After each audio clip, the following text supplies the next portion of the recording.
Hello, everybody, and welcome to another episode of the Bearded Gear podcast. This is Jake. It's just me again this time. We're doing another solo one. This one is, I've been meaning to do another solo one. I like doing the solo ones now, every now and then sprinkling them in. But I also was lazy this week. I'd been sick for, I want to say it was like Thursday. Today's Monday, but like Thursday, by like midday, I woke up scratchy throat, and then by like midday, I was having like sinus stuff. It was a whole thing, and then progressed. Friday, I was a wreck. Saturday, I kind of rounded the curve. Sunday, I started to feel pretty much better, and then today, I was again mostly better. My voice is still a little hoarse, so is what it is. But I had a lot to do today as well. It's been a busy one. We've been doing this thing. My wife does content creation as well. She does like social media influencing and blogging. And we've been doing this thing where we use an app now here in the LA area. There's a lot of options, but basically what it is people will put up either studio spaces or even spaces if they've got like a guest house or maybe sometimes even a spare room or whatever that they rent out as a studio with like hourly rates.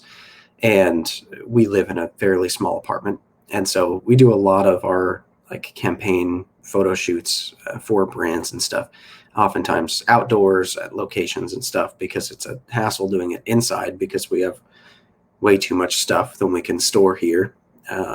Way more stuff than we can store here, I should say. And it's always a wreck, and we don't love this place. And so making it look beautiful for a picture is a stretch sometimes. So we've been doing this like just about weekly for the last few weeks. We've been renting a studio space for an hour or two and then just knocking out as many campaigns as we can. And today we had several big ones, and some of them were like kitchen focused and had to do with food that was supposed to be prepared. And so the brand would like send us, one of them was like these frozen vegetable meal things. And we're supposed to take pictures with these like frozen vegetables, but cooked and prepared next to the packaging and like plated well. And so I spent like all day cooking that stuff here to have it ready and then to take it there. And so anyways, it was like I had to go to the market in the morning to get last minute stuff and props and decorations and all those things. And then I had to do all that cooking, and then we went over there, and then we had 2 hours in the space to just knock everything out. So it's hectic and crazy and it's a whole thing. So it's been a day getting everything ready for that and then doing that. But the good news is now that's just about like all of the photo material that we need for the week is done and in the bag. There may be one or two other little things that pop up, but it's nice to have all of that done, multiple campaigns. And so now it's just the post process, but having the content in hand is nice on a Monday, especially.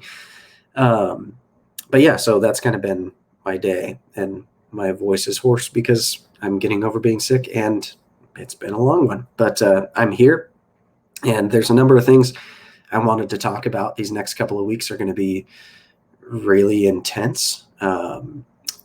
There's also, I should probably address as well, this past week during the time that I was sick, I didn't post on YouTube or Instagram for a couple of days. It was the first time ever.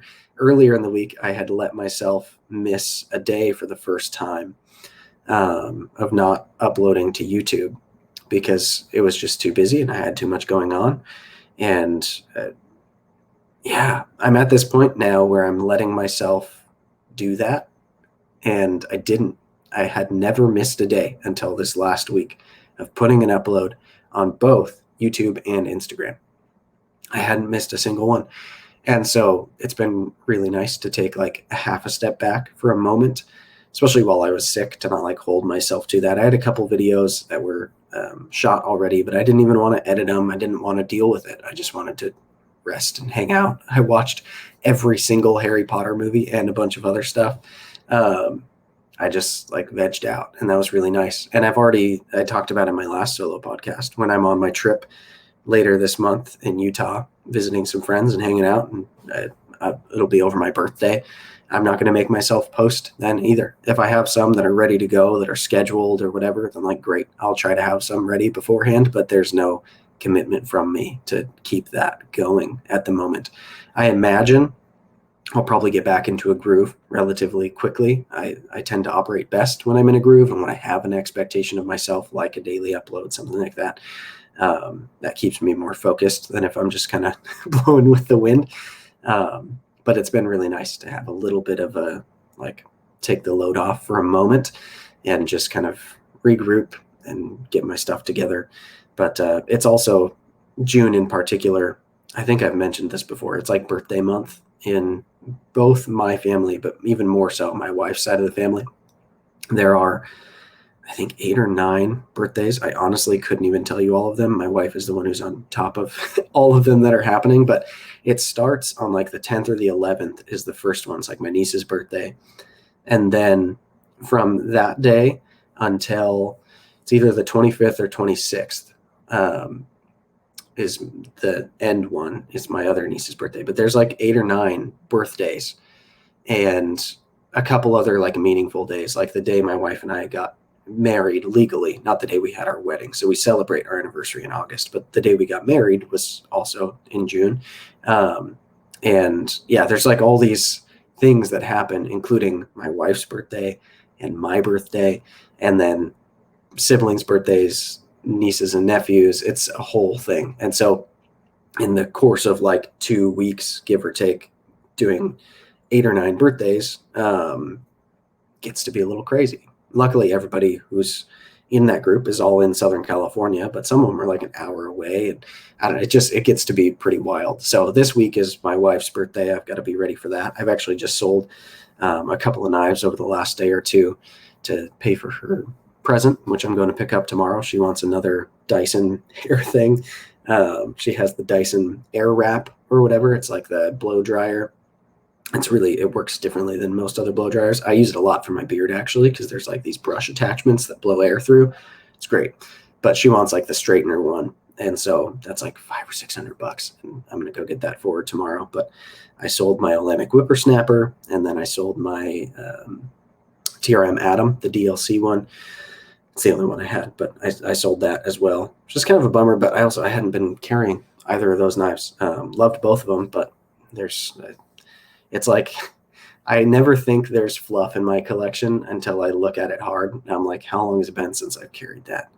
And the whippersnapper, to be fair, I just finished the review on like a couple of weeks ago, but I haven't carried it since I finished it. And it's like, there's other knives that are exciting me more right now. So I let them go so that I can pay for my wife's present and not have it come out of checking her savings or anything. I just wanted to treat her to it, which feels nice. So anyway, yeah, it's going to be a busy next couple of weeks.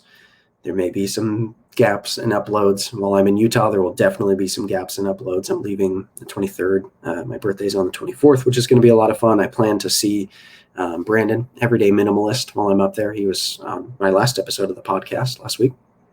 And if I can make it work, I'll be seeing Ben Peterson, Ben Banters. If you know who he is, he's been on the podcast as well. I think Tyler from EDC Gear Reviews, who's also been on the podcast and I met up with last time while I was there. So this sounds awfully name droppy. I'm sorry. I think he's going to be out of town, but if he is in town while I'm up there, I'll plan on seeing him as well.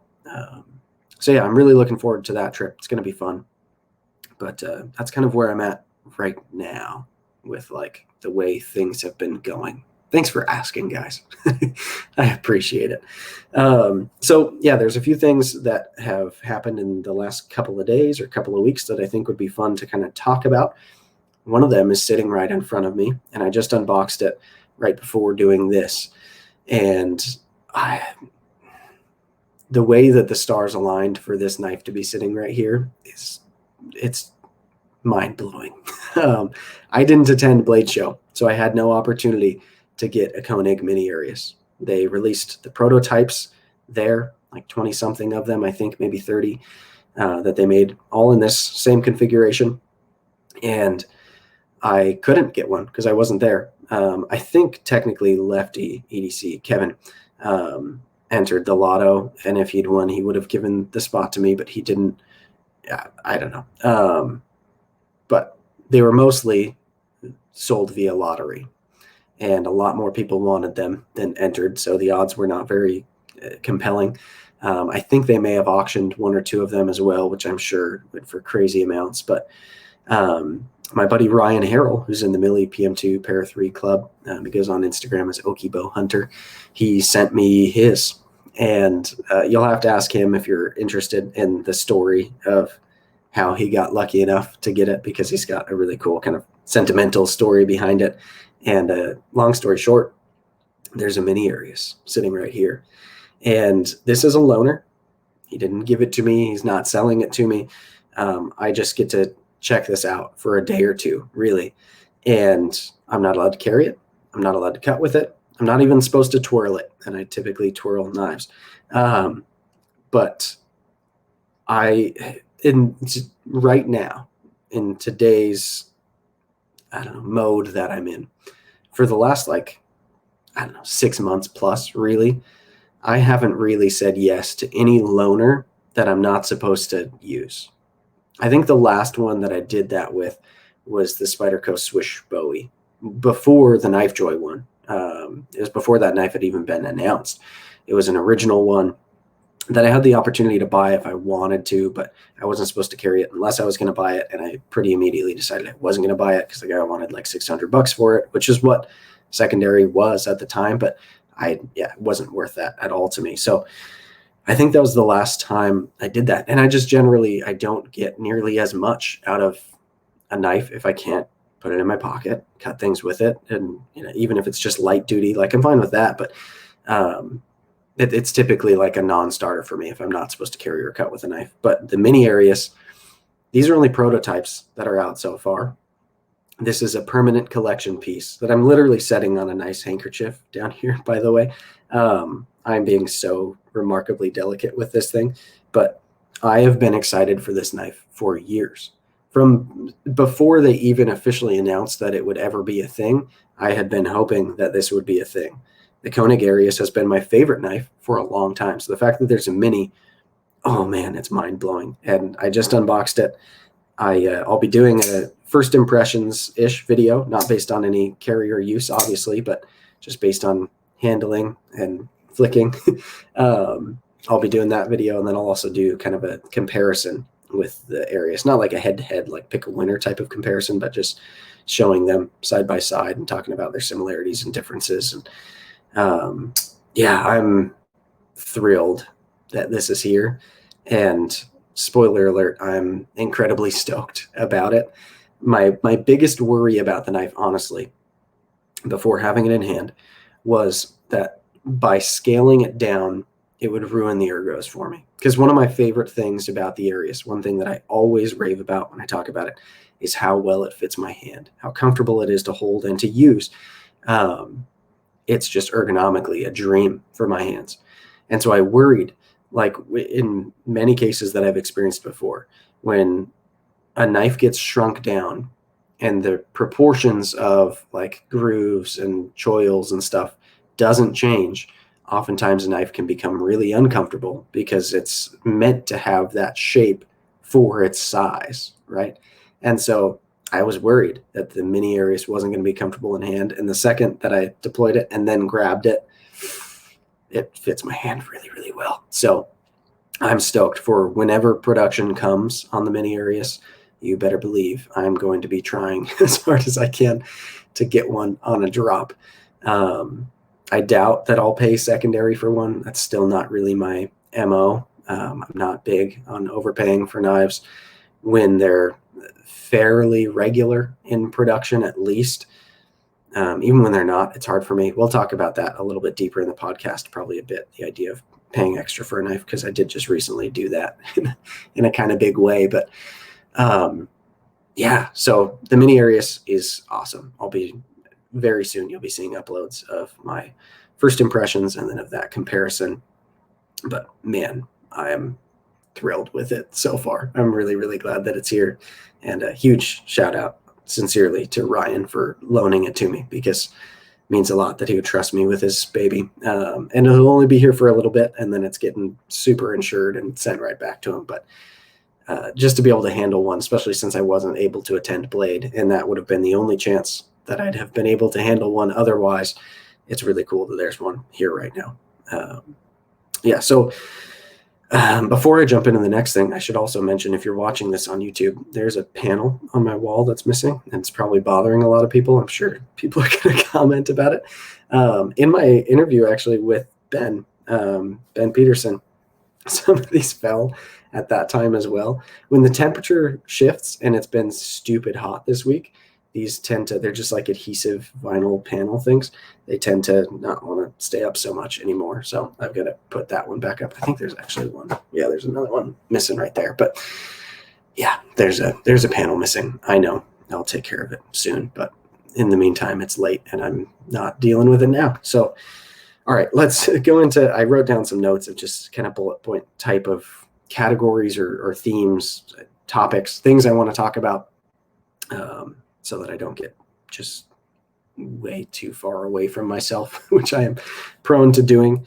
But I wanted to talk about how I've been kind of getting into customs, because for a while I existed in the knife hobby and didn't even find customs that compelling or enticing. I didn't find myself like drawn in by them. You know, they weren't alluring to me.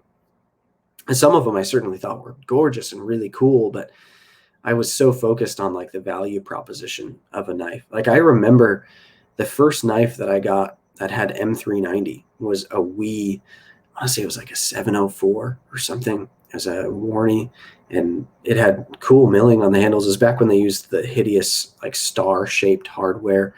But it was a cool knife. It had a really nice action. I wonder if I'd still think that now, but at the time I was like, oh my goodness, this thing drops shots. It has M390.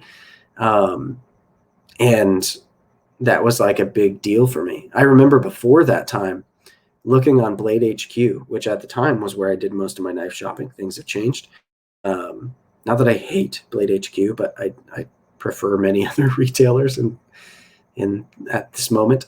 But yeah, I remember looking on Blade HQ and sorting by M390 and then filtering by like priced lowest to highest and trying to figure out like what's the cheapest way I can get some M390, because it was like this buzzword for me that I kept hearing sometimes on their videos, and just a lot of people were talking about the steel at the time, and I really wanted to experience some, and I ended up holding off. And then I got that Wii secondary. I probably paid like $150 for it or something. And I remember just being like, wow, I've got M390. This thing is on bearings. It's like drop shutty. It's so cool, you know? And that's kind of the way like I operated for a while. Even when I moved past that, it was like other little things that added value to me beyond just blade steel. But then it was like the ways knives were made, or how limited they were, or does it have cool micarta, or is it a nice carbon fiber, or, you know, like I felt like materials were oftentimes the way that I got value out of a knife. And when you exceeded a certain price point, the materials stopped going up. At like, I don't know, you could probably get a knife for $500 that has all of the nicest materials, other than like weird exotic stuff that is expensive because it's limited. But all the highest performance materials that are available today, you could get on a knife for a couple $100. You know, like you hit the ceiling on steels eventually. Handles don't get much nicer than titanium functionally, or nice carbon fiber or micarta, depending on your preferences. Like if you're looking at vintage Westinghouse micarta, then yeah, that's more expensive, but is it functionally better than just nice linen or canvas micarta that's done well? No. Like, so to me, I couldn't get there.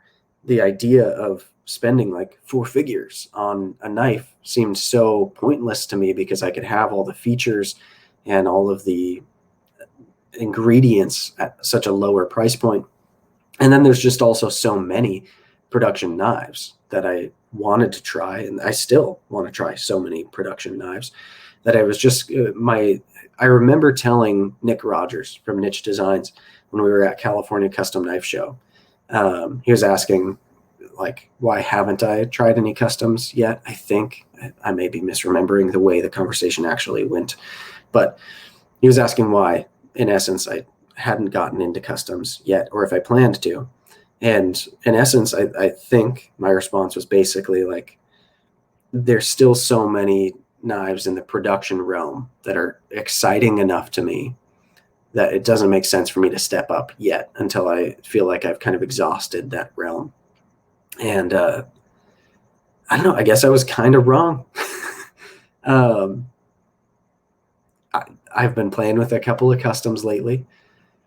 Really, only 2 folders I could say have been customs, and I kind of turned one into the other. But I've had some custom fixed blades, right? Like I've played that game for kind of a while now, since toward the beginning of my channel. So when I got my BGM Pike, that's a custom fixed blade. I've got the Miller Knife Works custom kitchen knife. I've got a Jacob Ginsburg custom fixed blade, and I've had a few fixed blade customs. Words Made, you could say, is custom maker, maybe small batch production, kind of depends, because it's a guy in a shop, although now his son's working with him as well, and he's doing a lot of the stuff by hand. I'd call it custom. But yeah, so I've had custom fixed blades, but I'd never really gotten a custom folder in like the true sense of the word, right? I'd had some mid-techs that had some handwork or hand finishing done on them, but getting a full custom, it's new for me. And it started with the Keynison, and that Keynison stray flipper, basically I traded my whole haptic for, and I loved that stray flipper. I didn't think that it was going to go away so quickly. But it was one of those things where recently the Monroe sigil has caught my attention. I've talked about that knife on the podcast before. When I saw that Monroe Metalworks was doing new sigils for 2021 in S90V, and that they looked the way that they did, and knowing how much I already enjoyed the Microtech sigil, it was like, oh, I really, really want to get one of those. And then my buddy Ryan, Spirited Blades, he got one, and I was jealous, and I messaged him. I was that guy. I was like, hey, let me know if you decide to let it go. And then luckily he got lucky at, I think it's TKI, the knife show he went to, and he got a couple of heavy hitter blades, and that made him feel like he was ready to shake loose the sigil. So he let me know. And with how much it cost, the only way realistically that I could make it happen and like do it kind of justifiably in my own mind was to let go of the Keynison. So there was a guy who had messaged me right when I got the Keynison, and I had posted it in the Facebook group. And he had messaged me. I was like, hey, if you let that go, let me know. And he had even made me an offer at the time. So I messaged him, told him, hey, if you'll do this much for it, I'll do it. We countered a little bit and made a deal that made sense, I thought. And sent the knife to him. Now that knife is coming back because I don't know. I don't want to go into that situation so much. He didn't understand the condition of the knife, even though he reached out to me after seeing my pictures and all the videos that I had posted in the group about it and all that. And he never asked condition. It was a whole thing that I guess was a miscommunication. But for the sake of trying to be the bigger man about it and just make it easier and not deal with it, I just told him, if you're unhappy at all with it, send it right back to me. I'll refund you the full amount the moment it gets here, and we'll go along. Or everything will be fine. And I already have a buddy who I knew wanted it. I messaged him as soon as I realized it was coming back in. He's now buying it the second it gets here. So it's all fine. But anyways, I let go of that knife to get the sigil. And honestly, I don't regret it at all, which is crazy to say because I loved that Keynison. The Keynison was a handmade knife. Those are probably even more aptly considered a custom than the sigil is. But this sigil, man, so I found out that these are hand ground, which I do think makes them qualify as a custom. Like the blades are fully hand ground, which is awesome and impressive also that this was done by hand, because it is so even and meticulous and just perfect. But yeah, so this knife, I don't know. The reason why I think it's made the most sense for me, and I plan to get another Keynesen soon because I loved that knife. I like the guys over there. I did the podcast with Brian, my buddy Ryan, who I'm partnered with on Left Concepts, helps out over there. They're cool dudes in that shop, and they make awesome knives. And the Stray flipper that I had was an awesome knife. But the way that the blade finish was polished on it, and it's this gorgeous sanmai, and like all those things made it a cooler knife, absolutely. But they made it a knife that I wasn't really willing to use, which for me is still a thing. And that's one of those reasons why I think I was kind of afraid of getting into customs for a while, because I'm not a fan of having things in my collection that I'm not going to carry or use. It just eats at me, and then I end up letting them go. And that's ultimately, apparently my wife is printing something. Sorry, it's coming out the other side of this wall. What was I saying? Yeah, if I won't use it, then I just won't keep it, typically, because it bugs me. It gets under my skin that I've got a knife sitting there that is worth always too much when it's something that I won't use. Anything that I won't use feels like it's worth too much to have just sitting there. Even if it's a $300 knife that for some reason I won't use. Like, I use plenty of $300 knives hard, but if one of them is just like too pretty, or it has some feature that makes me like, it doesn't feel right to use it, then it just doesn't sit right with me. So when I get another Keynesen, because it's a matter of when, it will be probably just a non-Damascus or Sanmai or anything like that. It'll just be a singular blade steel. I know they work with like 3V a lot. It might be something like that. It'll probably be a relatively basic build. That's just the way it's going to end up being, because then I'll put it in my pocket way more than I did with that Stray. I carried that knife a couple of times, but I didn't really cut anything with it other than I opened a box, like just the tape with it. I didn't process any cardboard. I didn't go hard with it, you know? Yeah. So anyway, the Sigil, on the other hand, this knife, I don't think I've said the number I paid for it, which is maybe because I have some kind of, I don't know, not shame, but sometimes I worry that people will get the wrong idea, I guess. Like, people might judge me for spending so much on a knife. Like, I don't know why I would care. And when I analyze it, I really don't. But I paid $15.50 for this knife, which, if you get one on a drop, which as of the day that I'm recording this, actually, this morning, there was a drop of a few of these. I don't know how many he drops at a time, or they drop. I think it's he and his wife that do it together. But when they drop these, they seem to just drop a handful, and they are gone immediately, because a lot of people are watching and waiting for those drops to happen. And they go for $13.50 if you get it on a drop. I believe I've heard that on secondary right now, like in that Facebook group, or just, I don't know where they've sold, but where a couple have moved, I think they've been going for as high as like $2,100, which is crazy, right? So in some ways you could think about it like, I paid $200 more than table, but I paid way less than typical secondary. Ryan certainly could have, when he offered this to me, been like, yep, I'll sell it to you, but I want $2,000 for it. And I would have been like, I appreciate you thinking of me, but no. Like, that would have priced me out for sure. I wouldn't have had enough interest at that point to go for it. But what's crazy to me is that I'm in this knife for $1,500, $1,550, and I've been carrying it, and I've been cutting things with it. And part of that is the finishing on it. Part of it is the materials. But I think part of it is also that I've just gotten to a point where I'm willing to do that. And I don't know necessarily what changed. Maybe it was just a time thing, but I've gotten to this mental space, I guess, where like I don't have that barrier anymore. Now, if I know that I'm going to like have like a day with a lot of dirty potential work or whatever, this isn't going to be the knife that I put in my pocket. Of course not. Like today, with all of the like photo shoot stuff that I did and a lot of food prep around that, and there's just always cutting like cardboard and plastic and stuff at the shoot that we're doing. Like, there's things that tend to need to be cut when I'm in that mode.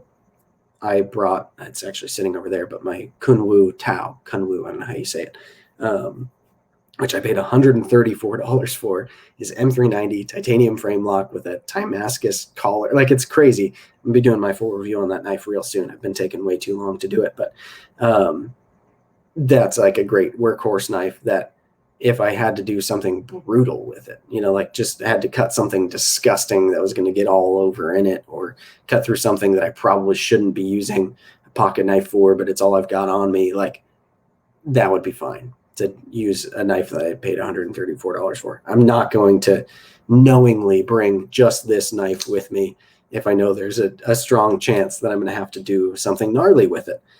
But at the same time, day to day, when I'm just doing normal stuff, opening packages and envelopes and processing a little bit of cardboard to flatten it for the dumpster and stuff like that, then absolutely this knife has been in my pocket and has been doing all of that with me. And it's perfect for it. It's S90V. It's got this nice, like, kind of dark acid wash on everything with some stone washing. And it is a fantastic knife for me. I'm going to be doing my comparison with the full-size Arius soon after I finish the review on it, frankly.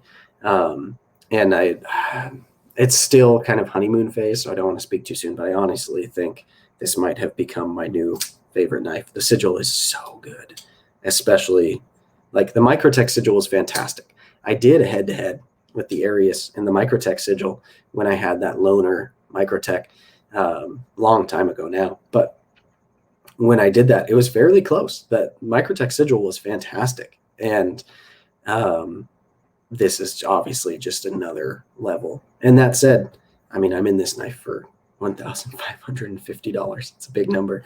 And I'm in this Arius for, I think I paid $595, if I remember correctly. Maybe it was $600 or $650. I think it was $595. I might be off on that, but I'm pretty sure that's what I paid. So yeah, they're very, very different in pricing. And even if you go off of table at $1,350 on the sigil, it's still a massive, massive gap. So yeah, it's been interesting to get into this realm where I'm into customs now. I've had to get to the space where it's like, just like at any other range, I have to be willing to carry it and use it for it to be a knife that I'll keep around. There always tend to be every now and then knives that come into my collection that I get out of excitement, even though I know immediately right off the bat that they have some feature or function that will keep me from actually carrying or using them. Like, I think of the ProTech SNG that I got that had the compound grind, the hand compound grind by Mike Erie with the mirror polish on it and the nice button, and the whole thing was gorgeous. And there's no way I was going to cut anything with that knife. It was too gorgeous. And for what it was, fairly expensive, especially for me at the time. And so I was like, of course that knife didn't stick around. I got a Microtech, the Borka SBD dagger at one point, and that thing was dope. Fixed blade dagger, double-edged, crazy, crazy knife, right? And what was I going to do with that? Like, it was just fun to have for a little bit.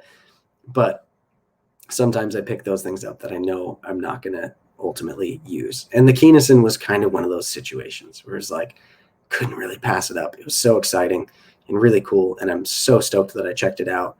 And again, I'll have another Keynesen. But yeah, in the realm of customs, I'm finding that it's still ultra important to me to find the knives that I will put in pocket and I will carry, I will use to cut things, and not just like super light duty things to say I'm cutting with it, but I need to be able to do like typical daily stuff for me. Maybe not my hard work days again, but like normal daily stuff, right? So yeah, I'm having fun in the range. It's funny to be kind of eating my words in a way. I've had a number of people like, oh, I thought you said you weren't getting into customs anytime soon. It's like, that didn't last long. And sometimes that's the way this hobby goes. It kind of takes you down turns, and I don't know. Yeah, we'll talk about at the end. I want to come back to what I think is next. But yeah, I think I've covered customs fairly well enough. Another thing I wanted to talk about. So I've mentioned a lot in the podcast and in videos and stuff. I'm in a particularly good Instagram group chat that's fairly exclusive and limited, and we're a small, tight-knit group who talks a lot, like a lot. It's called the Grog, and a couple of people that I've had here on the podcast have been in that group. So I've had MB Wild. We did the Chris Reeve Knives deep dive.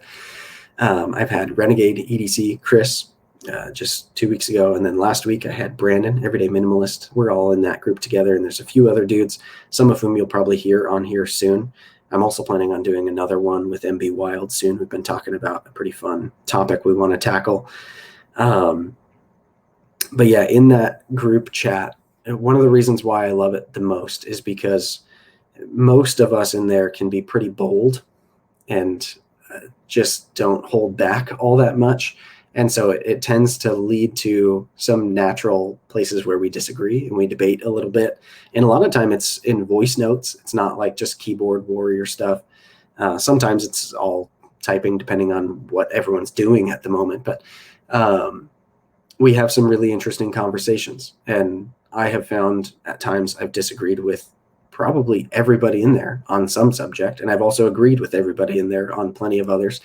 And we tend to explore a lot of new ground in that way because we just talk about things and everyone knows to not get offended and it's going to be what it's going to be. But yesterday there was this interesting topic that got brought up and it's made me reflect a little bit. I was pretty busy throughout the day, and so I didn't really respond to it much, but I was listening to a lot of what people were saying in the group about it. And then at the end of the day, I finally kind of wrote out my thoughts on the subject, but I've been thinking about it since. And basically, in essence, we tend to talk about a lot of reviews that other people have done, and then sometimes about the reviewers themselves, and try to get a pulse on the way their process works and who they are and all that kind of stuff. And so there's a large reviewer, you all know who Nick Shabazz is, I assume, if you're listening to my podcast right now.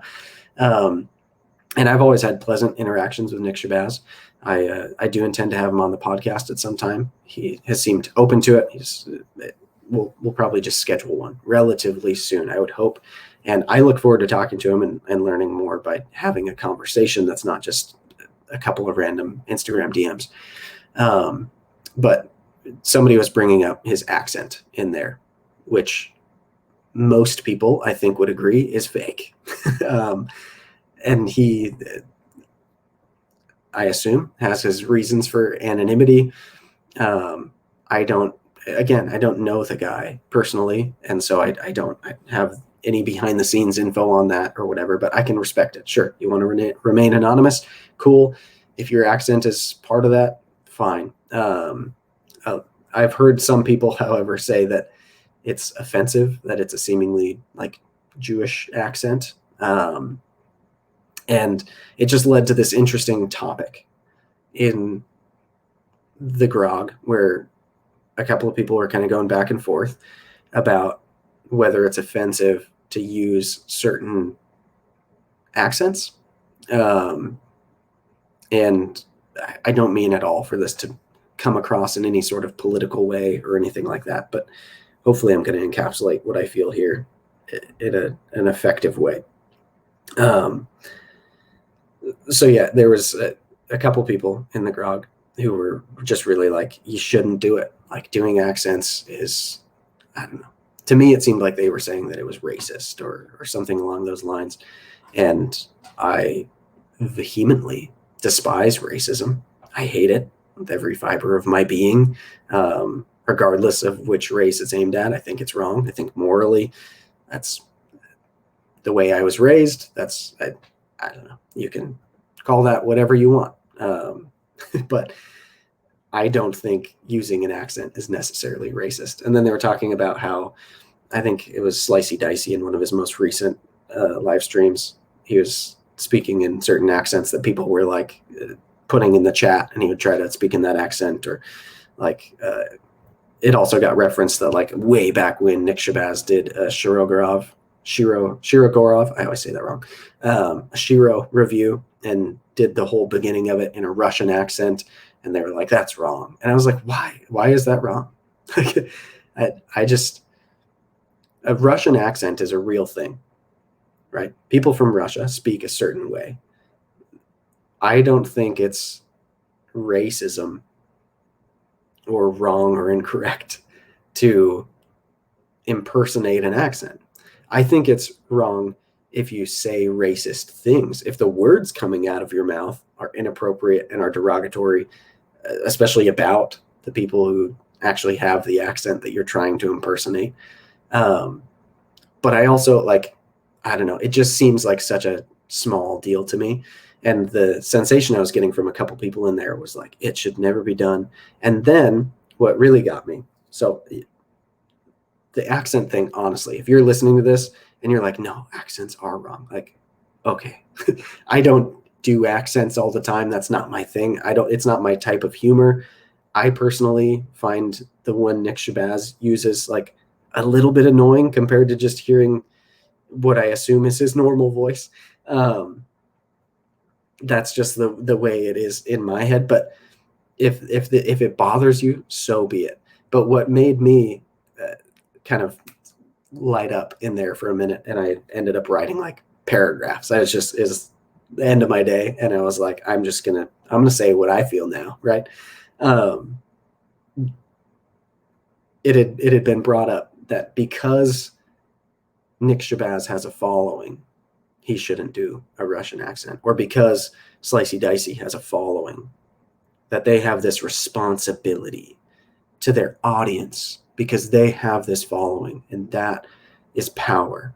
And they have this responsibility because of that to think extra hard about everything that comes out of their mouth and how it may potentially offend anybody in the world. And I was just like, hold it, stop. F that line of thinking. I hate it. I hate it with a passion. I despise personally anything that resembles self-censorship, because I think thought and expression of thought is very important. And I think freedom of speech is very important personally.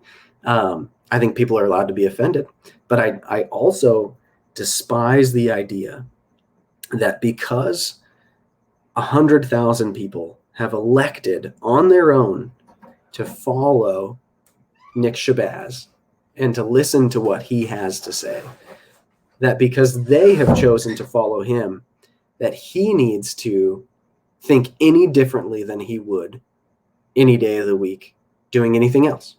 He shouldn't. Like, he's making a video about knives, and he can do it any way he pleases. Whether people want to watch that or not is up to them. But to pretend that he has to conform to his new role as a spokesperson, screw it. No, I hate it. I hate it. I really have a hard time with influencers, if you want to call them that, who I can tell aren't genuine people in whatever content they're creating. If it doesn't seem like they are into it, or like if it seems like they're shilling for something that they don't believe in, or like those types of things bother me. The people who I like to give my attention to, who have very large followings, which there are some of them, they are people who come across to me as sincere and genuine and down to earth.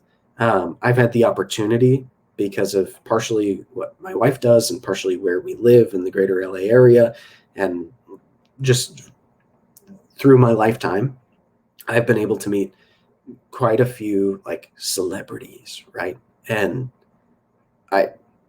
honestly, to me, it's never really meant anything. I just think they're normal people. What bothers me is when I've met a celebrity, which has happened more than a few times, who I can tell don't think of themselves as a normal person. If they think of themselves as more than human for some reason, that bugs me. It makes me really mad. And so the idea that someone like Nick Shabazz or Slicey Dicey, because they're the examples that I've been talking about, and Slicey's been on this podcast. Brian's a nice enough guy. He's also a comedian who like literally does stand up. So I don't know. I just think the idea that somebody needs to conform to what their audience wants from them is the wrong idea to me. I think an audience should follow what it wants to watch. And I don't know. I just like, if I were in their shoes right now on YouTube, I think I'm coming up on 8,000 subscribers. How many do I have? 7,000 and something, I think. 7,500. I don't know. And of course, it's taking forever to load. I have 7,100. Okay, 7,149 according to my dashboard right now as I'm doing this. If you multiplied that by, I don't know, 100, 1,000, like if you make it 1,000,000, I don't care what that number is. If I ever get to a point where, because that number is a certain amount, that I don't think of myself as a normal person anymore, I would have to stop myself or hopefully be stopped. I just, personally, it makes me so mad, the idea of that.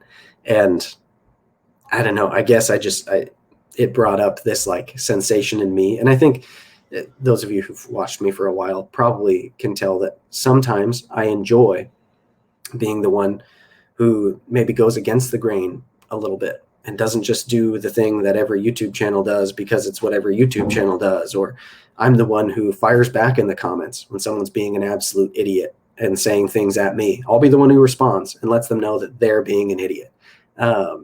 Because I'm a normal dude on the other end of it. And anytime that somebody tries to tell me I'm more than that, I like to remind them that I believe I'm a normal dude, right? And I think that's important, because the celebrities, right, or these figures of whoever they are, if they believe that they are more than a normal person, it is only because idiots who follow them have told them that they are. And I think it's idiotic. I think it's really, really messed up to fuel these fires of like, it's one thing to support someone. I love it when people support me and are supportive toward me and compliment me just like the next guy, right? But to do it on a level or to an extent, or I don't know, to use certain language about it, to like start really treating someone like they are above,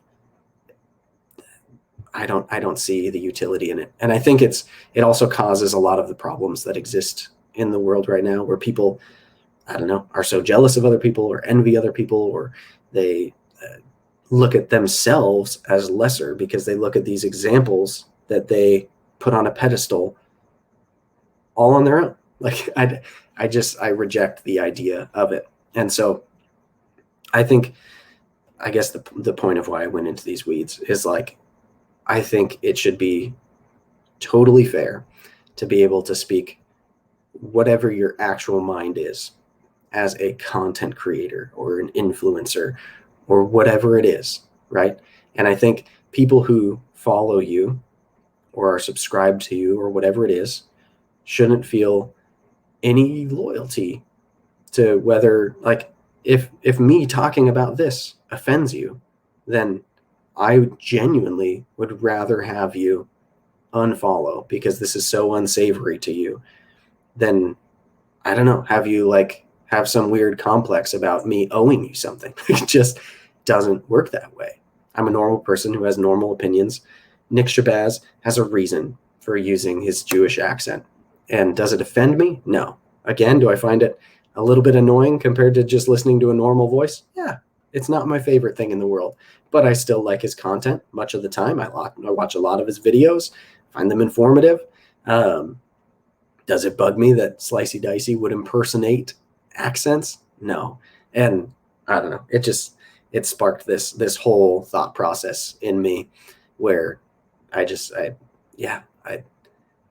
couldn't help but try to express in some way the way that I feel about it, because I think it's important. I think one thing that has come from me having this channel is I have an avenue to, especially with the podcast, just be able to talk free form, and it's cathartic, and it helps me to understand more about myself when I share things out loud instead of just thinking them circular in my own head. And yeah, I genuinely love that the podcast specifically is also an opportunity to get away from knives a little bit and talk about whatever's going on and share a little bit of like the human side of me, right? Not that my reviews are robotic. I get pretty human there as well, but to just go off the cuff and share these things. And I don't know. There are certain things that bug me, and that's one of them. The idea that because I have followers, I need to be a certain way. Now, don't get me wrong. I tend to be very careful with the words that I choose. I'm not perfect. I've slipped up plenty of times. I've said the wrong thing. I've miscommunicated my own feelings or my own conclusions. Like, my communication is not perfect, but I strive to be really good at communicating. I strive to be clear and concise and to be able to express things in a way that people will understand. And I hate to be wrong. It bothers me, just like it probably bothers most people, but I don't know, it seems like it bothers me a little bit more. And I don't know, it's important to me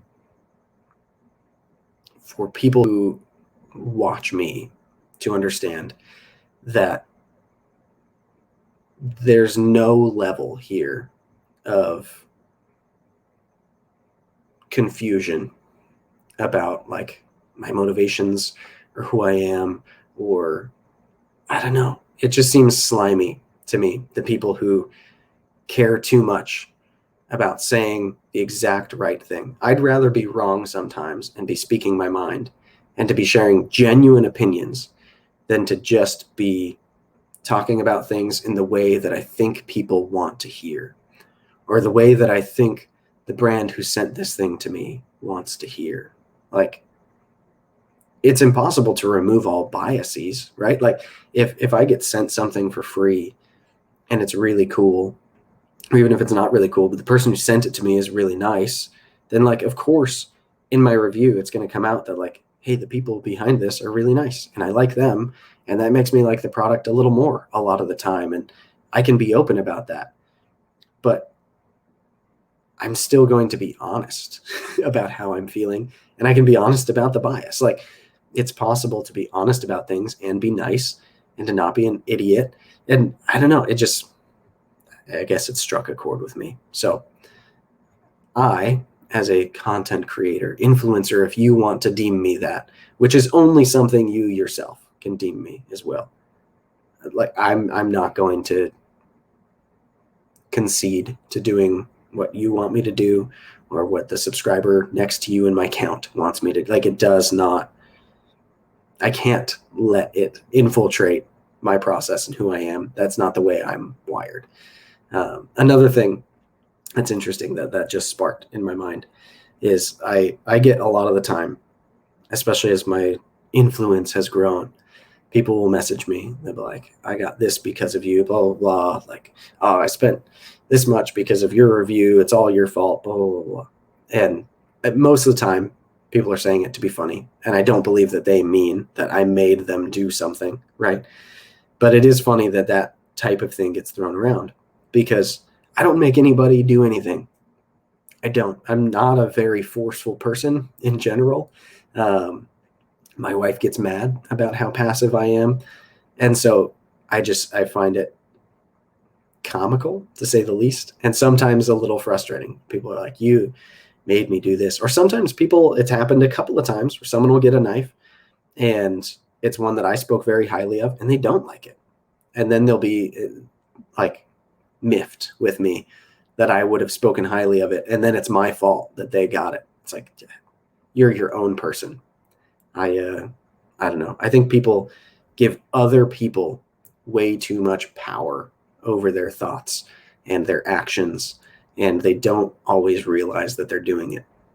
Or maybe they do, and it's more comfortable for them because it makes them less accountable.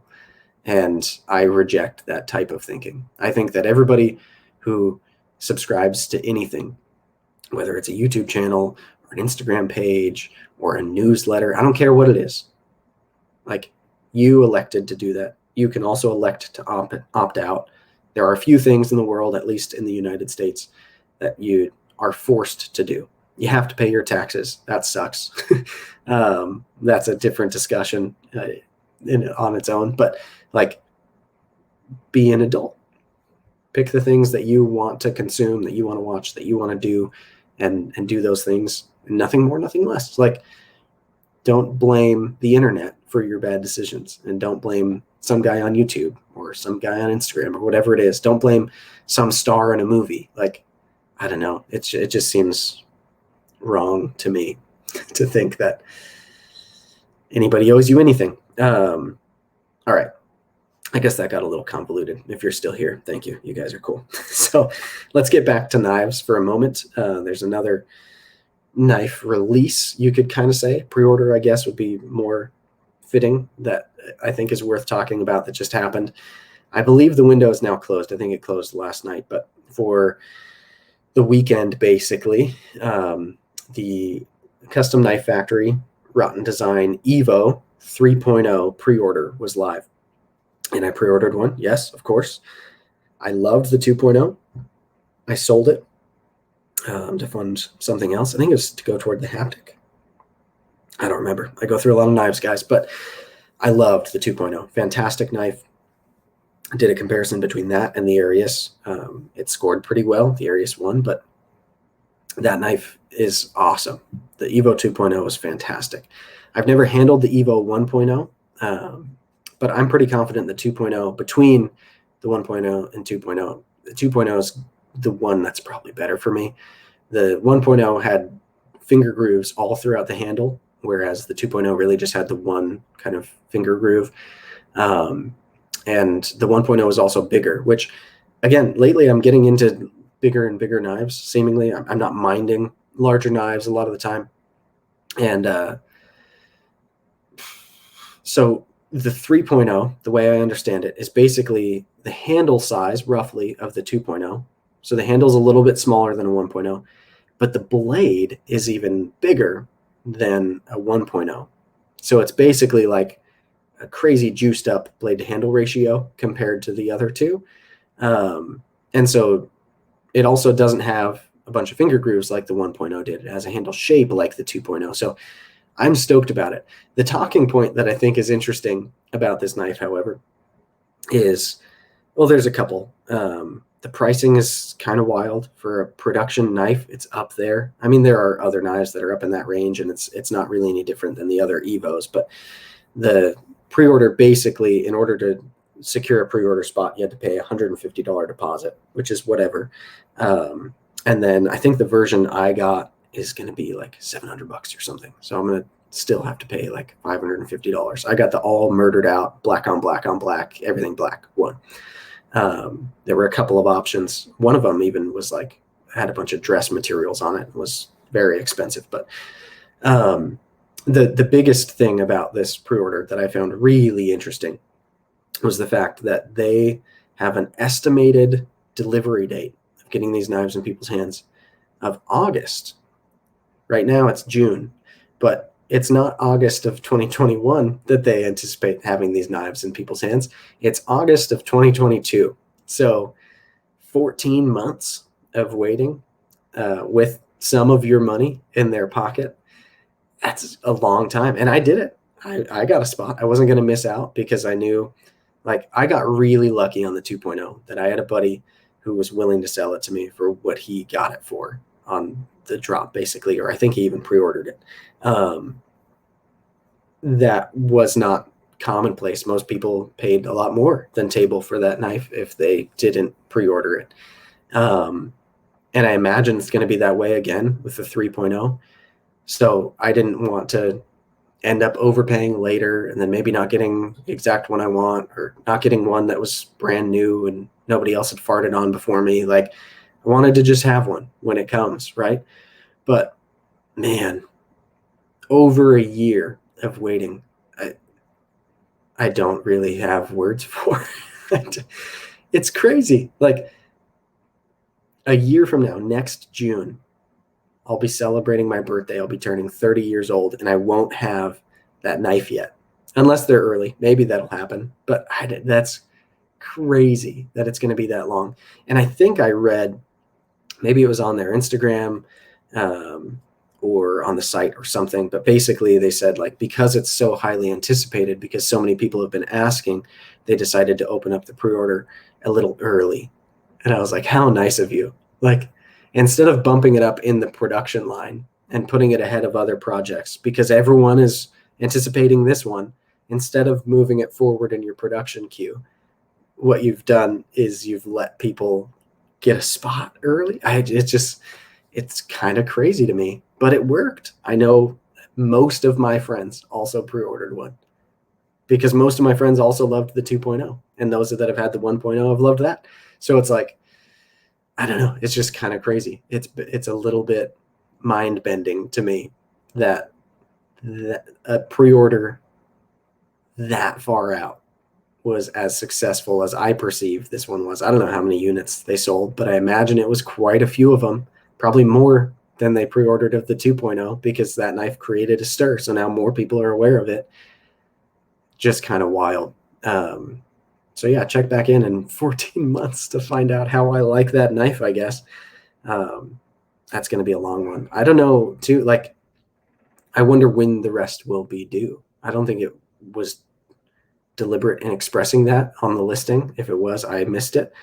I imagine it'll be basically when they're ready to start shipping to people is when you'll have to pay the remaining balance. But I don't know. Like, I'm going to have to do a pre-order with Ryan for Left Concepts for the Avant. That's the only way. Like, I don't have the funding liquid, nor does he, to just produce a knife run. It is expensive to do that.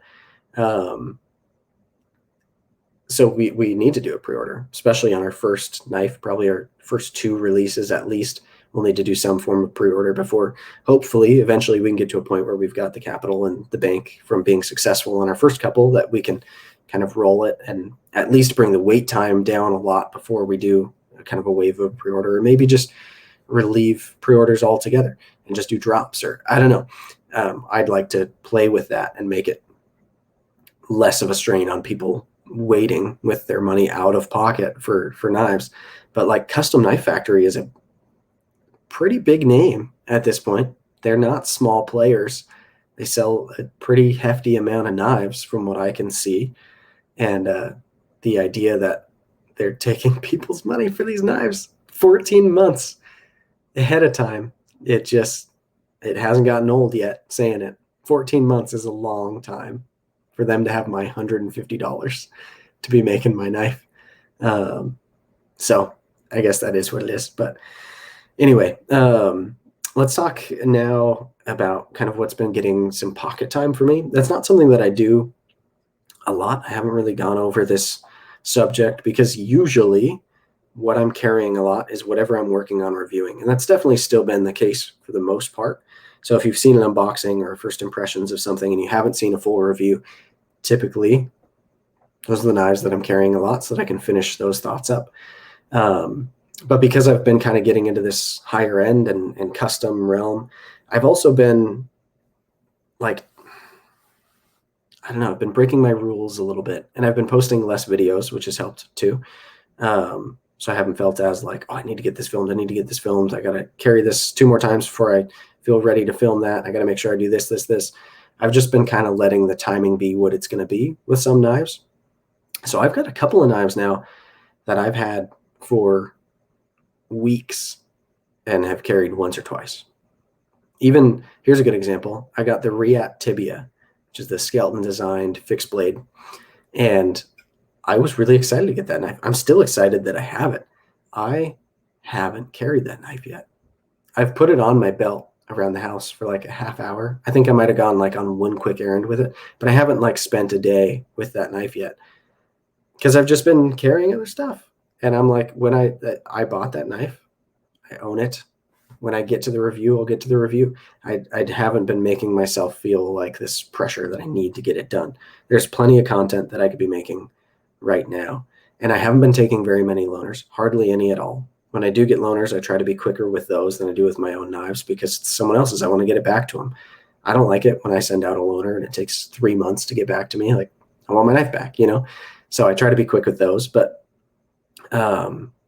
yeah, so lately, because I've been just kind of letting myself carry what I want to carry a little bit more, I have still been giving preference to things that I'm reviewing, but I've made a point to put the Arius in pocket like 3 times in the last week or two, which in the last 6 months before that period, I'd probably carried it 6 or 7 times, like maybe once a month-ish. I'd put it in my pocket for a day just to remind myself how fantastic it is. But lately, I've been looking forward to the Mini Arius. And even before Ryan told me he wanted to send it to me, I had been carrying this a little bit more just to continue bonding with it because I love this knife.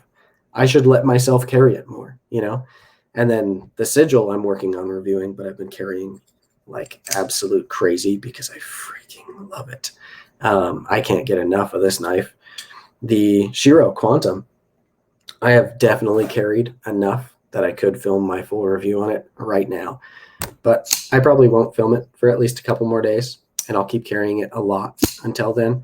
And after, I'm probably going to keep carrying this knife a fair bit, which usually right after I finish a review, a knife kind of doesn't get carried all that much for a little bit because then it's like, I just finished that. I got to be working on other stuff or working in something that I haven't carried in a long time. But I'm just going to let myself carry this knife when I want to carry it. Man, that finger flick. There we go. It's annoying when I can't get it. Sometimes I can, though. But yeah, so I've been carrying the Shiro a lot, been carrying the Arius a lot, been carrying the Sigil a lot, which are kind of my 3 most expensive knives right now. Definitely are. My 80-20 I just loaned out to Brandon, Everyday Minimalist, so that hasn't been in pocket, but I did carry it for a whole day before I sent it to him because I was like, I know I'm going to miss this. I've been carrying the 80-20.5 a lot, however, specifically the shark foot. Even post-review, I put this in pocket quite a bit. I'm just enjoying it. It's a fun knife. It's new. It's exciting to me. I've been carrying PM2s a fair bit lately, and I've reviewed just about all my PM2s that I need to review. I still need to do my full review on the Warning, which is crazy because I've had that knife for way too long now. I should really get that review done. Plus, it's wearing some Cerberus scales that I want to talk about. I haven't reviewed my Emerson Wave PM2 yet. I need to do the review on that one. But I've been carrying like regular PM2s a lot lately as well. This week it's been the one with the new Flightanium scales because those are new, but it's my 10V PM2, which is nice that those scales kind of breathe some new life into that because it's been one of my favorite knives for a long time. That's like the ultimate PM2 in terms of blade steel, in my opinion. And yeah, I've carried the Malibu a fair bit recently. I've done all the content I'm foreseeably going to do on that knife. Maybe it'll be in like a head-to-head at some point, but I've done comparison videos with it. I've done my full review process. It won Knife of the Year for me 2020. Like, there's not more content that I need to be making about the Malibu, but I love the knife. And so I've been carrying it. And I don't know, I guess I've just been on this kick of like doing things for me. I don't know. Maybe it seems weirdly selfish. Maybe it's not. I'm not like on this, like, I don't know. I'm not going crazy about it. I'm not like self-care is so important. But I've just been taking a moment to like enjoy the things that I enjoy. And also to remind myself why, like with the Arius, it's like, I tell everybody it's my favorite knife. I've been saying it for a long time, and I mean it when I say it, and I believe it, and I know why. But like, I don't keep having experiences with it, even though I'm still saying that. I'm carrying new things all the time, and I feel like there's value in the process of sticking to certain knives and using them a lot over long periods of time. And I've got quite a few knives that I've had what I would consider long-term, but with the nature of having the channel and trying to constantly review new stuff, it's like, is it real long-term ownership? I guess I've started to kind of worry about that. Like, is my long-term ownership valid? I don't know if it is compared to like, if somebody has a really solid collection of just 10 knives and they revolve all the time, in 6 months, they'll have carried any one of those 10 knives way more than I will have carried my Arius. right? I don't know. And I've had it for a year. After the first couple of months, how many times have I carried it? I should carry it more because I love it and I enjoy it. And every time I carry it, I'm happy that I do. And so, yeah, I don't know. I'm trying to have more long-term connections with some of my favorite knives that I just want to keep having in pocket. So that kind of brings me to what I think will be my final talking point. This podcast feels like it's been all over the place. I'm sorry, guys. It's been a long one. It's been a long week, I guess, too. Birthday month stresses me out. I'm an odd duck in the sense that I can be extroverted selectively. And in fact, I've talked about like the Enneagram test with some of the people I've had on the podcast, and there's obviously the like Myers-Briggs test a lot of people are familiar with. And I remember taking the Myers-Briggs when I was probably 18, maybe 19, and I was an ENFJ. And E stands for extroverted.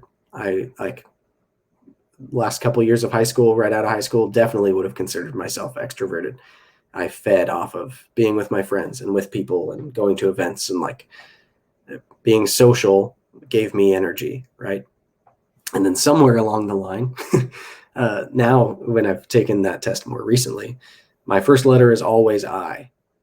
I tend more towards extroversion, but it's not like a super heavy slant because I can be quite extroverted. I do still enjoy talking with people and being with people, but I've grown to appreciate like solitude more and more over time as well. I don't know, it's this weird balance. I don't even remember where I was going with this. I'm sorry, guys. This is a crazy one. Yeah, let's just move on. I don't know what I'm even getting at with that. Extroversion versus introversion. We'll move on. So, last topic I wanted to tackle is what knives I think are next for me. And this is a question I get a lot from friends, from people who are asking me questions and DMs about what knife I think they should get or whatever, which is always a hard thing for me to answer. Sometimes if I know a person well, it's not that hard to answer, and I can give them a couple of fun things to look into and whatever. But if it's somebody that I don't know very well, generally the best advice I can give of what knife you should get is like do a bunch of research, look around on Instagram, look at a bunch of hashtags, see if something catches your eye, find out what it is, whether it's new or old or just came out or it's upcoming, or like that's always where I get most excited about knives, not from some person telling me, oh, this is what you got to check out. Like that's not the way my brain works. I think it's way more fun to like kind of discover things.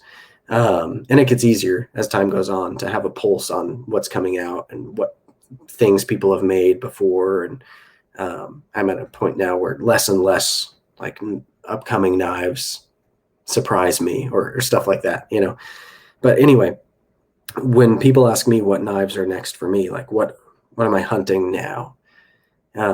There's usually a couple that can come to mind at any given time. And I'm getting new knives a lot. I'm still buying, selling, and trading frequently and chasing things and trying to catch them, right? Like the Sigil was a big one. I wanted this, frankly, not for that long.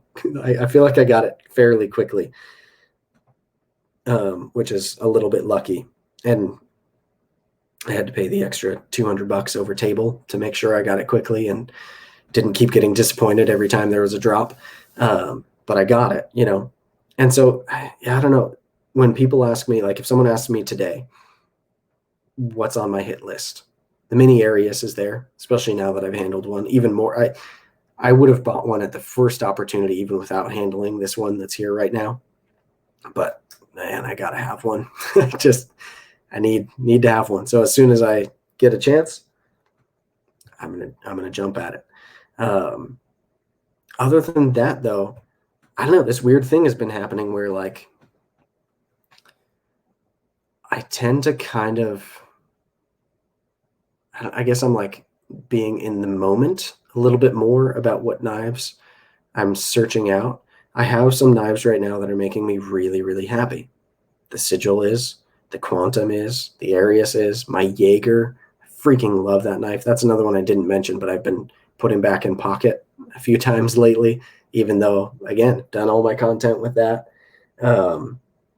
Like my collection is at a point, and this has only happened a couple other times before, but my collection is at a point right now where there's some fluff in it that I could sell and probably will sell soon. But at its core, I feel really happy with what's in it. And I don't feel like there's a thing that's missing. Like I've finally found my Goldilocks OTF. The Microtech Troodon makes me happy as an OTF. So I don't have any itch for like, I have to get an OTF because it's been too long since I've had one. I got one and I like it and I don't want to sell it.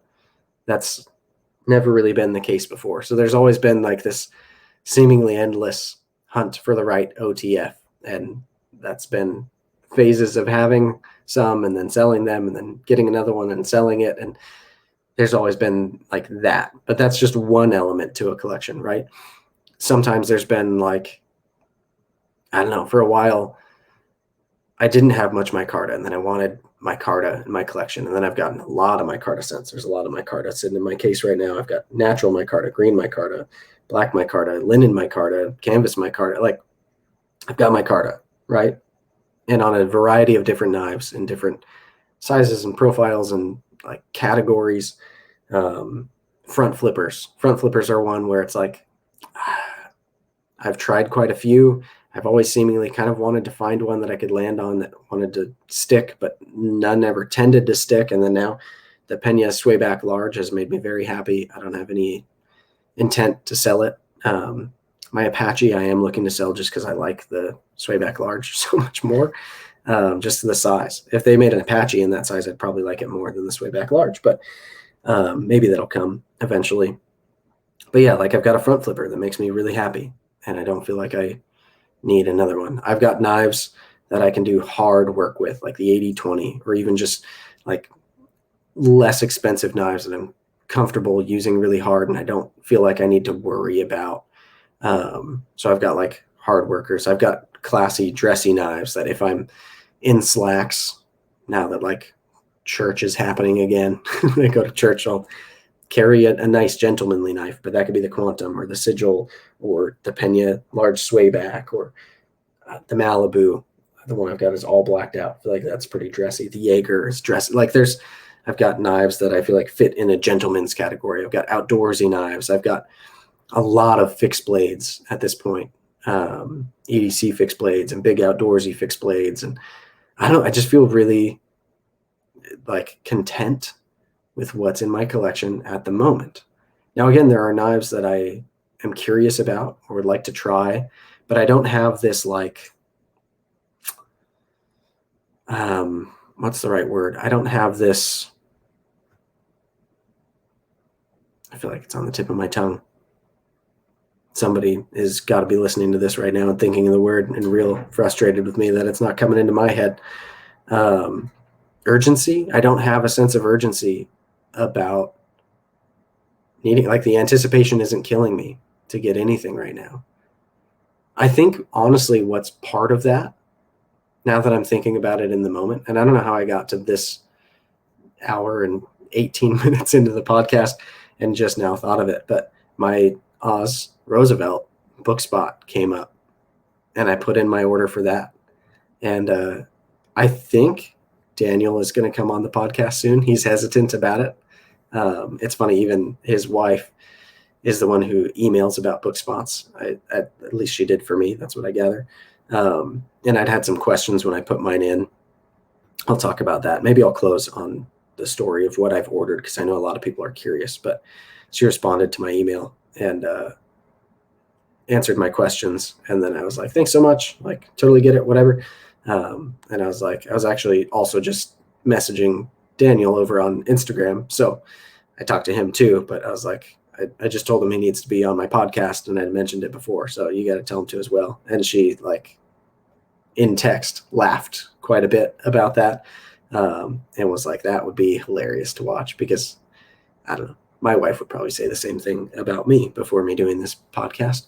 But I'm really looking forward to having him on because I want to learn more about him. And today I just saw he made a post that his brother is now working in his shop with him, which is awesome because if there's two sets of hands working on knives over there, then either they can make more Roosevelts, presumably, or he can also start other projects too, which would be really cool. See if he comes out with even an additional model. I'd kind of think, I don't know, I'll talk to him about that on the podcast if it happens, but I kind of think he needs to make a lot more Roosevelts before he makes anything else. Otherwise, it's just the market on Roosevelts is crazy right now anyways. But yeah, I think because the Roosevelt is coming, to bring it full circle, if that's possible at this point, it's made me like these couple of knives I have sitting in front of me right now, like right in front of my hands, are the Arius, the Quantum, and the Sigil. If I imagine also having a Roosevelt sitting here, it's like, I don't even know what else to be excited about. There's other things I'm curious about, and I'm open to loving as much as I love these knives. But when the one that's here is like least exciting to me is a freaking Quantum, and it's an amazing knife. Like of these three knives sitting here, the Quantum is the one that I'd sell if I needed to sell one right now. That's incredible. And the Roosevelt, I'm already confident I'm going to love because I had a loaner of it, and I loved the loaner that I had. It's just like this really sweet spot of the top end of my collection is incredible. And so it's like, what do I aim for next? You know, there are some knives I can think of. Like I'd love to have a skiff drifter. Those are fantastic looking. I would like to get another Keynesen in a more my type of user-friendly build. Like there are knives that I want, certainly, and other stuff, production stuff. And there's always new stuff coming out that when there's something exciting that comes out, of course, I'm the first in line. I love getting something as it's coming out if I can before, because if I know the person or whatever, like that stuff makes me really excited. The new stuff is exciting. But yeah, there's just not this urgency right now for me to like hunt anything down immediately. I feel really happy with the knives that I have got at the moment. So yeah, I guess it's just interesting trying to think about that question, because there are a lot of people who I bet if you ask them like, what knives are you after right now? They probably have a list of 20. And I've been there. There have been times in the knife hobby for me, in my collecting, where it's been like, oh, there are so many, and I can name my top 10 that I'd like to get immediately right now. And the only thing between me and them is like the money, right? And foreseeably, with the collection that I have right now, if I did a big purge, if I sold a lot of knives, I could still have a decent collection and have sold enough to have enough money to buy any knife that I want within reason. No crazy customs that are like, I don't know. But if I needed to squeeze $5,000 out of my collection, I might be left with like just some PM2s or whatever, but I could probably do that, right? And that's crazy. That's taken a long time to put that much money into my knife collection too. I'm not the kind of person who has just thrown a lot of money at any one time into this. It's been very much about buying, selling, and trading, and like building up over time. But yeah, it's like the money isn't necessarily an obstacle, because I could sell things to put together the funds to get just about anything that could be on my hit list. Like if I really had to have a skiff drifter right now, I could overpay for one on the secondary, find somebody who's willing to sell it, and I could sell a couple of my knives and make it work, right? But I don't feel like I'm in a rush to do that. Maybe that'll be the next knife that I sell a few knives to go after if I find the right deal, or if I just want to try to be ready for when the deal comes up or something, or maybe I'll get lucky and get a book spot. I don't know. But yeah, I just don't have the urgency at the moment, which is nice. It feels calming to be happy with what's in my possession and not to be like greedily trying to dig up more. All right, so in actual closing, I mentioned I'd talk about the Roosevelt build that I did. So I was curious to see when I finally got the email about options, what the entire list of options would be. Because the whole idea, in essence, of this run of 100 Roosevelts, these book spots that he opened up when I got mine, the idea behind it was less options so he could do more of them faster and get more into people's hands. He has been pretty quick about making this set of 100, right? He's getting through the spots fairly quickly. I think he's averaging like 5 or 10 knives a week a lot of the time. I could even be wrong. Maybe it's even slightly more. But part of like my review process when I had the loaner, at that point, the one that my buddy Jason from the Millie Club loaned to me, he's been on the podcast as well, Jason Beatty, great dude. Part of the excitement for me with reviewing that knife was envisioning what would I pick on my perfect Roosevelt, right? And I remember at the end of that phase of having it before sending it back, thinking like I had a pretty good idea of what I'd order. And there were some like fairly major things that I was going to request. I wasn't even sure would be, even with it being like sky's the limit type of custom, I wasn't sure he'd be willing to do. Like I wanted to omit all the jimping from not just the blade, but the frame as well. I thought that would be awesome. Still would love to do that. That's definitely not an option on this book spot that I got. I was thinking about doing some kind of crazy coating work and matching like a Golf livery from like the Golf racing livery, if you're into the automotive world, or doing some like pretty wild anodizing. I don't know. Like I had a couple of ideas. I knew that I wanted to do like a vapor honed blade finish was kind of what I'd landed on. Or maybe that came after, but I really like his vapor honed blade finish that he's done. I've seen quite a few times.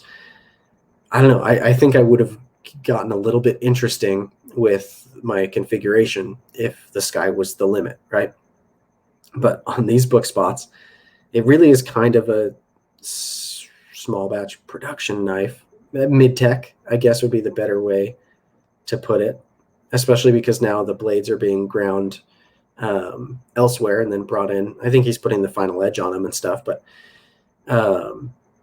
it's less of like a full custom type of thing. Now, I'm still elated to be getting one. The excitement level is through the roof. Genuinely, I am so stoked that I'll have a Roosevelt of my own. And part of me is also, maybe this is me justifying it, but I'm a little bit glad that it's going to be like a pretty vanilla build in a like just kind of off the shelf configuration, because I plan to carry and use the knife a lot. And I think if I had gotten like an ultimate one, right? I don't know, it might have been one of those things where it's like, man, I can't let myself use this. It's too perfect, too unique, to whatever it is. I'd like to think I would still use it if I got one with a crazy cool Cerakote colorway and vapor honed finish on the blade and all this, like all the stuff that I wanted, no jimping anywhere. But then it would be like a really one of one knife, you know? And so what I went with basically is there were just a couple of options for handle scale milling. There's like plain, no milling. And then he had two options that cost a little bit. I think one of them is, it looks kind of like a bolster with like, I don't know if it's like frag pattern or what, but like there's like a milled kind of faux bolster. And then there was one other pattern that I don't even remember what it's called. But the one that was a free option was the one that I wanted the most. And that was the golf putter milling, which is new for this run. He hadn't done it prior to this run of 100 knives. And so I picked that because I was like, I like the idea of that little bit of texture on a titanium frame lock. With it doesn't look like it's aggressive texturing, and it has a cool vibe to it. I like the way it aesthetically looks. And so I went with that. And then the only other cost options were, first of all, you can't anodize the frames. You can't pick an anodization color. They're just like a dark stonewash type of finish. The blade, only stonewash finish. You can't pick a blade finish. You couldn't pick Damascus or anything for the blade. It's just you can have the LC200 in or Z-Finite, whatever the equivalent is called. You can have that blade and it'll be stonewashed, and they're all the same. The handles are just stonewashed. You can't pick a color, have them anodized or coated, anything like that. And then the hardware, you can't pick like different types of pivots or anything. I think in the past he had a couple different options of like pivot styles. It's all the same hardware, and you can just pick anodization color for that. You can pick because it's titanium. I went with black. I wanted it all just as darkened as it could be. And then for the backspacer, you could also pick a color, anodized or blackened. So I did blackened on the backspacer. And then the clip, this is what I had asked if I could have an exception made for. The clip, you could only do matching the frames, just like stonewashed finish. You couldn't have it colored, or I wanted it to be black to match the backspacer and all the hardware. I don't think the stonewashed clip is going to look bad. In fact, it's probably going to be better for actually being in my pocket as much as I plan to have this knife in my pocket. But I wanted a black clip to match all the other accents on the knife, right? And they were very nice about it. They were like, look, we can't. We've already told everybody else who's been on this run no, so it would be unfair for us to tell you yes, that's a respectable answer. I don't need special treatment. I would take it if they would give it to me, but I'm not going to insist on it. But yeah, it was just like, nope, sorry. And so I asked Dan, I was like, if I did a Zerk clip, because you could pick Timascus for the backspacer and clip, or you could pick Zerk for the backspacer and clip, or either or. You could do just the clip or just the backspacer and either or. So foreseeably, you could do a Timascus clip and a Zerk backspacer, or vice versa, or you could do a regular titanium clip but a Timascus backspacer, whatever you want. You could pick those extra add-ons. So I asked him, I was like, if I did a Zerk clip and I did it in the matte finish, would that match the black hardware? Because then I'd have a black clip on the knife, and I'll gladly pay the extra for the Zerk clip if that's going to tie it all together. And I liked that he was honest. He was like, no, it's going to look noticeably different. The matte Zerk doesn't look like the blackened hardware. So I was like, all right, let's go with the stonewash then. So my build, literally, I paid $500 for the book spot. It was due when you got the book spot. And when I checked out with my build, because you get a link to the site basically with a password, so you can like redeem your build when your spot comes up, and they email that to you. When I finished my build, my total was $0, so I just paid for shipping. It's $15. So it's like, I'll be in my Roosevelt for $515. And the only reason I could see for me picking Timascus or Zerk to go on it or anything like that would honestly be like if I was trying to bring up the resale value on it, which is not my goal on it. Like, I wanted it to be the one that would be best at being in my pocket and being the knife that I want to carry and use. So that's what I've got coming. And I know a couple other people have done that exact same specification. I know my buddy Sean, Geared Toward Gear, he did that exact same specification that I just outlined. And I don't know whose it was, but the other day, Daniel posted a picture of one that was done in that exact specification. I was like, is that mine already? It was like 2 days after I put my order in. He's like, no, yours is in a couple. It'll be done. I think actually he was shooting for tomorrow, which would be awesome, because that would mean I'd have it in hand before I leave on my Utah trip. I'd be so stoked if that happens. That will be my designated road trip knife. That will be in my pocket if it's here. But yeah, he was like, no, that one's not yours. So I know there's at least 2 others out there that are exactly the specification I got, which is fine with me.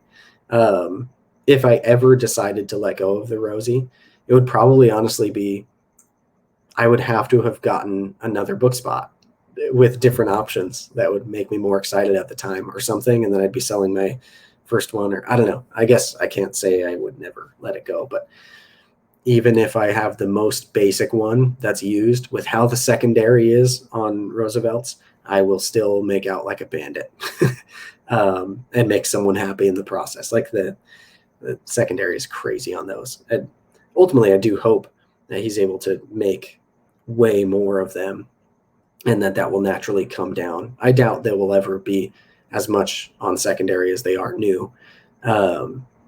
If that happens, that's years away and thousands of knives built. It is typically the way that works. But I hope he can build enough that they're easier to get and that secondary isn't 3 times table. Like if it's 1.5, that's a little more. Like, would I pay $750 for the Roosevelt that I have coming? Yeah, I'd do that. I wouldn't pay $1,000, and that's only double. Like I could probably realistically post that knife for sale the day that I get it for $1,500 and sell it that same day. Like, it's crazy that the market is that way on them. So I don't love that. But yeah, it just kind of is what it is. So that's the spec that I'm getting. It's stonewashed everything and then black hardware in a black backspacer. It'll be quite simple. But I'm stoked. I'm going to have a Roosevelt, and if down the line he opens more book spots that are more customizable, I will certainly be trying again. Even if he does more book spots of the same, I'll probably try again. Because, like, I don't know, maybe the next one I'll get colorful hardware all over or something. Like, that knife it's so good. I can't imagine it also won't live up to the loaner one that I had of it. The only thing that's happened since then is he's made a lot more of them. So I imagine he's gotten even better. Now they have a lock bar insert across the board. I believe the first one that I had was the one with the 2 detent balls, which was interesting.